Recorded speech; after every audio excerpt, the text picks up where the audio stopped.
Eto yung madalas kong ino-order nung nasa Singapore at Malaysia pa ako. Pero nag-crave na naman ako ngayon. So let's cook seafood laksa.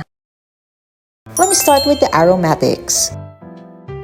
Hindi ko na ipahigita kung paano ko tinadtad yung bawang at sibuyas, pero ganito yung ginawa ko sa luya at sa onion leeks. This is not the first time I'm gonna cook this kasi bago pa man ako magpunta ng Singapore noon, alam ko na kung anong lasa ng laksa kasi niluto ko na siya dati. Kaya nung makarating ako ng Singapore, ito yung palagi kong ino-order para mas maging familiar ako sa authentic na lasa ng laksa. Of course, hindi pa rin mawawala ang Pinoy taste.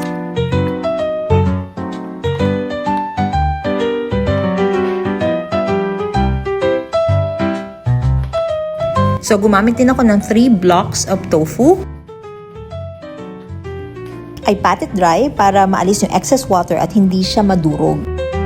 Then I cut it and divide it into 8 cubes.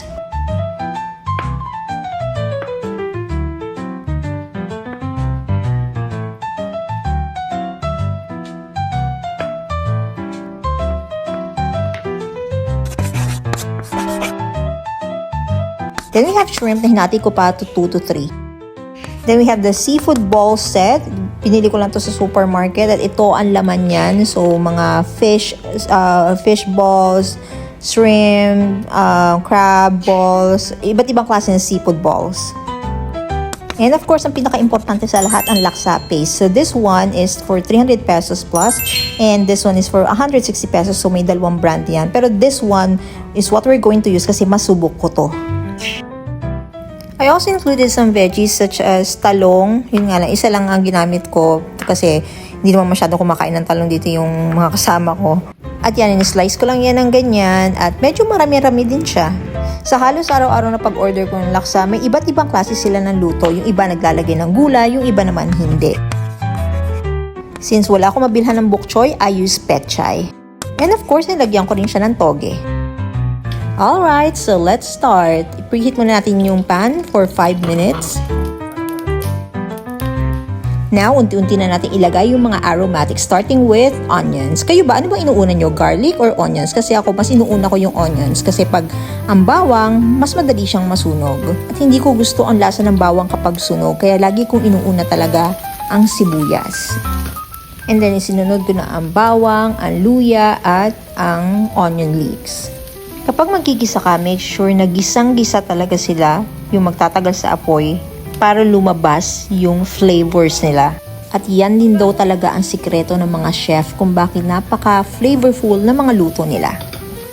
Nag-add din pala ako ng butter para mas maging mas malinamnam siya kasi kung oil naman ang ilalagay ko, hindi naman maganda, di ba?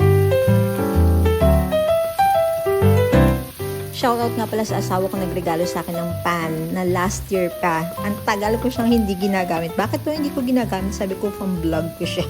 Kung gusto nyo nga pala magkaroon ng aesthetic na pan, nandiyan nga pala sa comment section yung link. Ngayon, ito na yung magbibigay ng laksa taste, ang laksa paste. May na-try na rin akong ibang paste, pero ito talaga yung nag-stand out para sa akin. At itong brand din na to ang recommended ng ibang food vloggers at chef na pinapanood ko.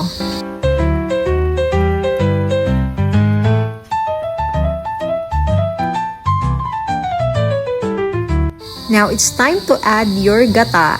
So, it's either fresh or yung nasa pouch or yung nasa can. Dito talaga sa lasa ng gata, makaka-relate ang mga Pinoy.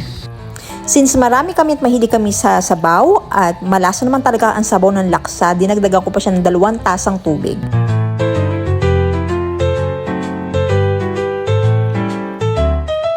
At bago ko siya pakuluan, isinabay-sabay ko na lahat mula sa hipon, sa gulay, at tokwa.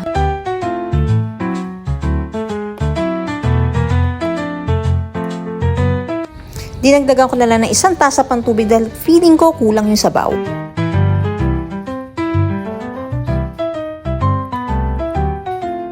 Now, sa pampalasa, dinagdagan ko lang siya ng shrimp cubes. 2 yung nilagay ko para mas lumamang yung lasa ng seafood.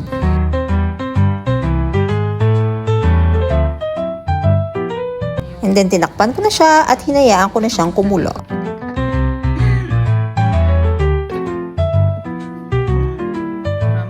Now, sa kabilang side, magbablanch ako para sa pechay at sa toge. And then kapag kumulo na, saka ko ilalagay yung seafood set. And then palalambutin na siya dyan.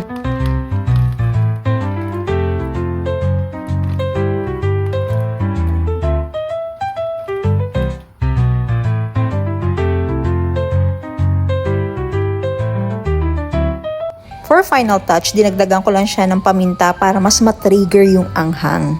Kung mahilig ka sa spicy, pwede mo itong dagdagan ng spicy bagoong chili powder or kahit anong pampaanghang na gusto mo. Naluto ko na yung laksa pero yung mga gulay binablanch ko pa. Bakit kailangan kong i-blanch? Pwede ko sanang isama dun sa sabaw. Well, pwede naman yun. Kaya lang, ang gagawin ko kasi dito, pang toppings na lang siya.